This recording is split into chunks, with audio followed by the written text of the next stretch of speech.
If you've been selling premium services for a while, then you know that one easy way to close clients is to get them on a sales call. However, easy is relative because you get them on the call, you have no idea how to sell. It might just end up being an epic fail. And that's why in today's video, I'll be walking you through how to close more sales on those discovery calls.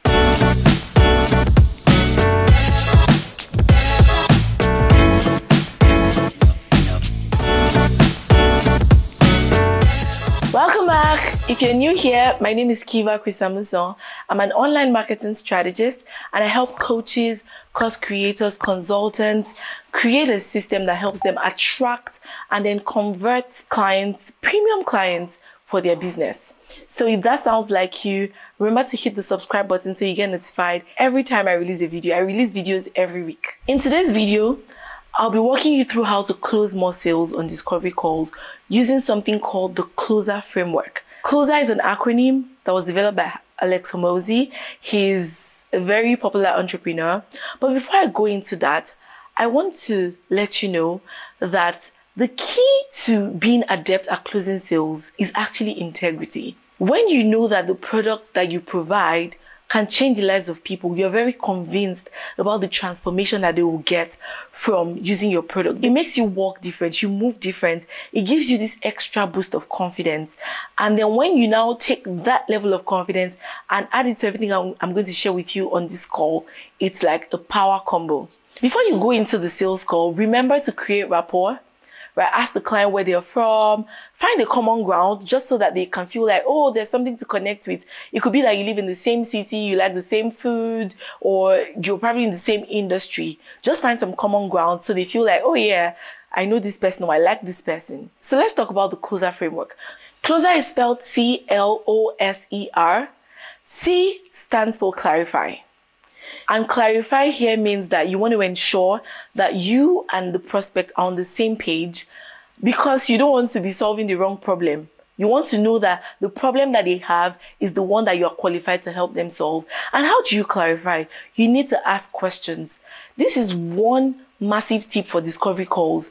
You want to ensure that the client is actually doing more of the talking. You are asking them questions and you're simply confirming, when they say some things or you dig deeper.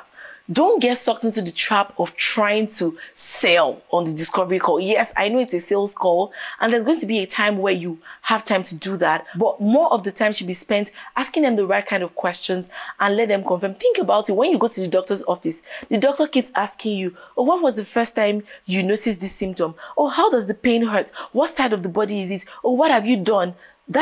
See yourself as the doctor. Right. And then when you do that, it sort of just builds that trust because perhaps they feel like they're talking to a doctor and the doctor is asking questions and you're simply confirming the things that they are saying to you. All right. So C stands for clarify. And how do you clarify? You ask questions.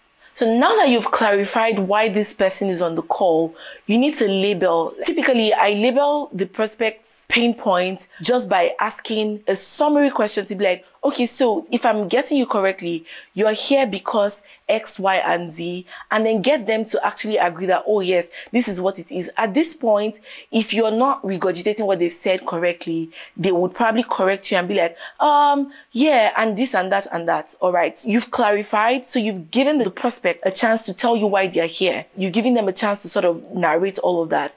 Then you label, right? And that's you saying it back to them just to confirm that you're on the same page. Next, O for overview. You're overviewing the client's past history and experiences. Especially, you want to ask, what have they tried to do in the past to solve this problem that hasn't worked? This is really important because you're helping them dig deeper and you're also helping them self-identify that so far, everything they've tried hasn't worked. And this is sort of starting to tilt you to the focus and position you as the next best solution. It's genius. For example, I have a client who I've worked with and she's gone through a certain program. She's seen some level of result. However, turns out that the program she went through did not hit the nail on the head for the specific problem that she had, because that program missed a particular marketing element. Now, this client is on a call with me. Marketing is my strength. I understand the world of digital. Asking the client, oh, okay, so you tried to do this. So what would you say was the problem? Why do you think that didn't work? And then she says, oh, this person wasn't really a marketer.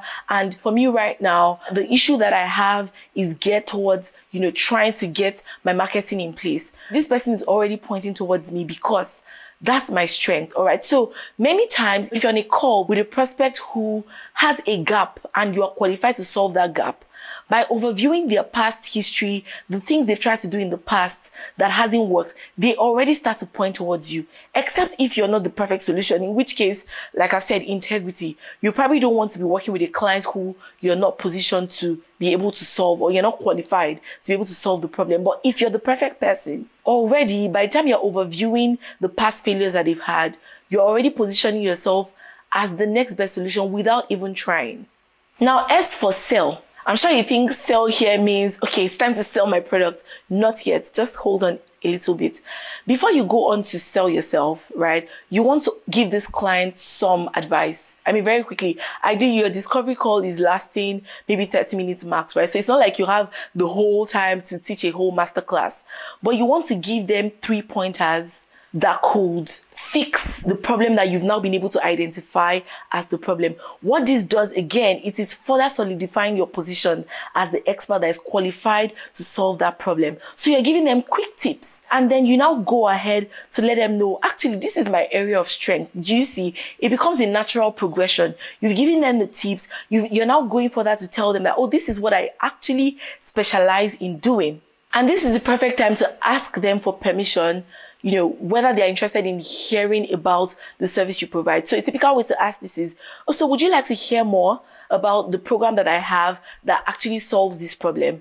Most likely at this point, the person is going to say yes. Why? You just finished dropping gems. They are already feeling good. They are already feeling like, oh, I'm in the right place. So this is now the perfect time to come in and give them a breakdown of your program or your service, whatever the case may be. Now, one key thing to remember at the sales stage is, do not let your nerves get the best of you. I highly recommend coming prepared. So you should have something on your screen that you're probably presenting from. Also, you need to have an outline of what your service entails, what your package entails. So for me, for example, I'm a coach, and if my program has 6 modules, or if it's a 6-week program, I'm taking them through what you expect in week 1, week 2, down to week 6. And remember, put benefits in front of features. Benefit is where you explain the transformation as opposed to the feature. A typical example I like to use is when you're telling someone about an iPhone. Well, an iPhone has a 13MP camera. Rather than say 13MP camera or say that alone, let them know what that camera will do for them. Or these pictures will make you look really elevated. It will attract premium clients to you. You're going to be looking very dapper. So you don't want to get stuck with the feature that they may not even understand, because that's a technical term, right? So I've said at the sell phase, you start by giving them free tips. You proceed to sell, but remember not to get nervous. So if it will help you present, ask them for permission. Oh, can I share my screen and show you, a breakdown of what you will get in my service or what my package entails? If you're a service provider, go ahead to even let them know on the day you're going to be providing the service, the steps that you walk them through. If you're a photographer, for example, before you come, we would have given you guides for your photo shoots. When you come in that day, first we get you seated, you're calm. Someone is going to walk you through everything to expect. Then, just walk them through all of those steps. Already you're creating an experience in their minds because they are envisioning what it is that they stand to get.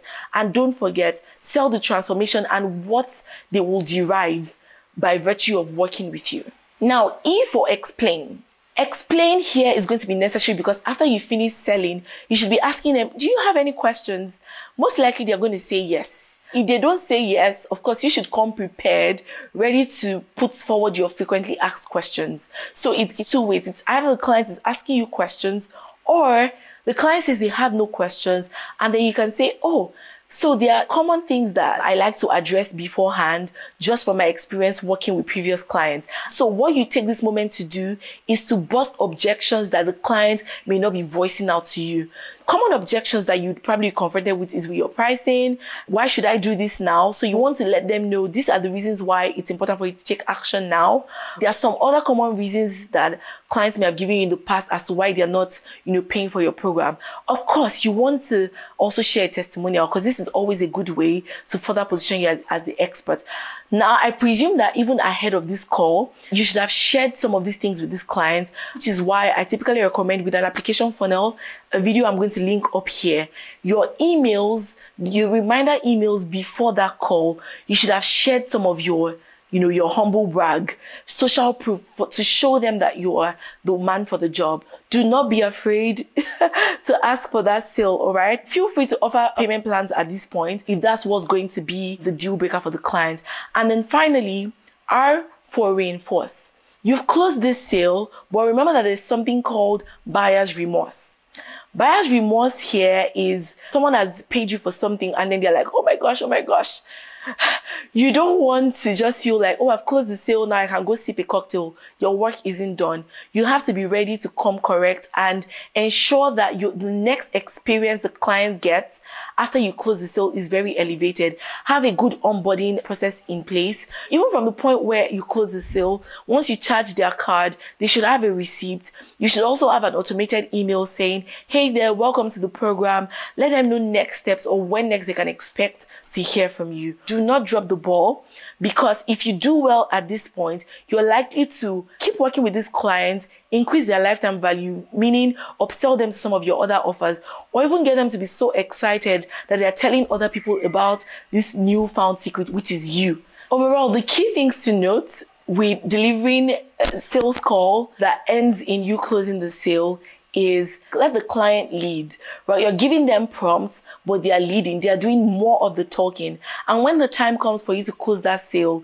you better come correct. Do not get jittery or anything like that. If you need to have anything in place to boost your confidence at that point, whether it's even presenting, sharing your screen or presenting from a script, do that by all means, and I wish you the best closing that sale. Now it's your turn. I would like to hear from you. What are the things that get you really nervous about your sales calls? Or what are the things you've struggled with in the past?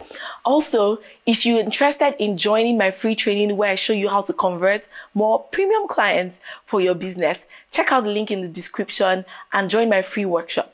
All right, see you in the next video. Cheers.